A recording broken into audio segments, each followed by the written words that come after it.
The word for today. God's DNA is in his word. On a cold day, have you ever tried breathing on your hands to restore warmth and life? That's like what happens when you meditate on God's word, because all scripture is God-breathed. 2 Timothy 3:16. Imagine yourself at a party where people are blowing up balloons and popping them with pin. A scientist could figure out which balloon was yours because your DNA, the genetic configuration that makes you unique, is in your breath.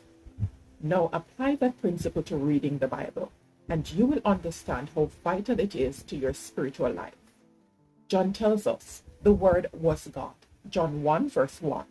So anytime you ingest God's Word, you're ingesting his attributes. That's why the enemy will try to keep you so busy that you have no time to read your Bible.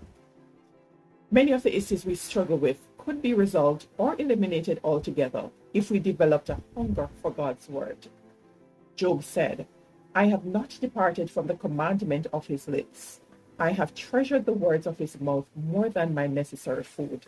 Job 23:12.